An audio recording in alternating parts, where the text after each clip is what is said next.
Hi, this is Gary with MacMost.com.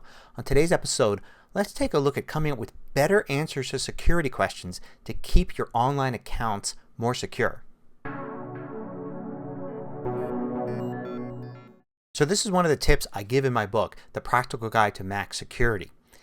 It's about using those security questions. You know, when you're asked for your mother's maiden name or the name of your first pet or something like that, lots of different websites ask you these questions. A lot of people make the mistake of actually putting real answers in there. These answers can be easily guessed by somebody trying to break into your account, even if they don't know you.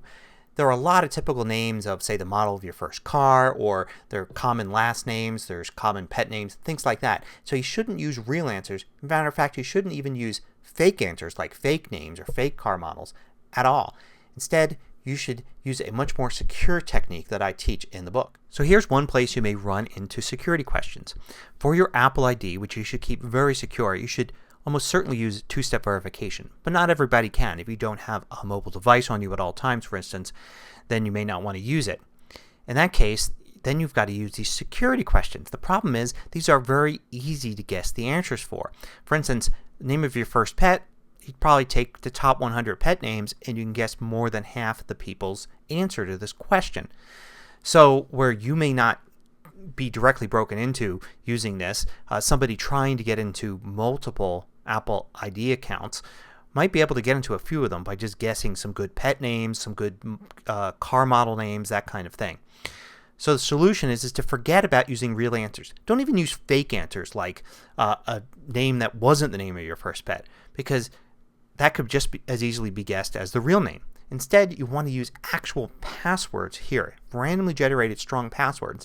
That will make it virtually impossible for somebody to be able to break into your account using these security questions. You see, Apple or any site that is asking for the security question answers doesn't really care about the actual answers.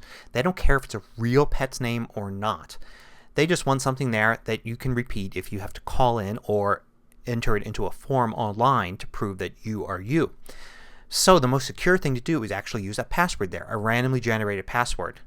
Like, for instance, I go to Keychain Access like I showed you last week.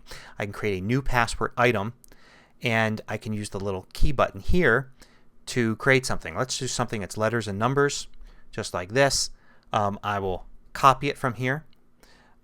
It's going to automatically be filled in here. So I'm going to first jump over here and paste it.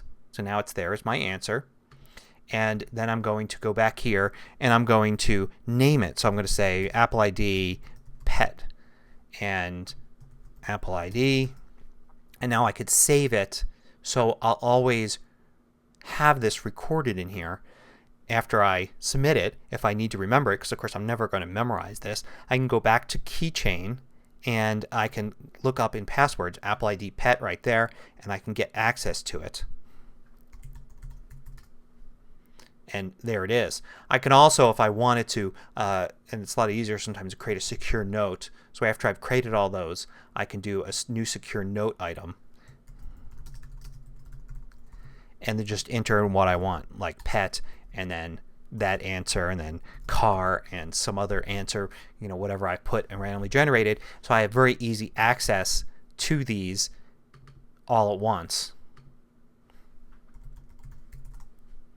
And you can see there are the answers if I had completed that. So it's important to put that in a secure place, maybe even write it down or print it out. I can copy here and paste in a text edit, print it out, store it in my desk.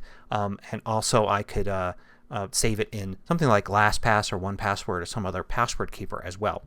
And once you've entered all those in, you know no one's ever going to in a million years be able to guess the name of your first pet is this. They just won't be able to figure that out because they'll be looking for a real name, not a randomly generated password. And that makes your Apple ID account that much more secure, at least as secure as it probably can be, using security questions rather than two-step verification.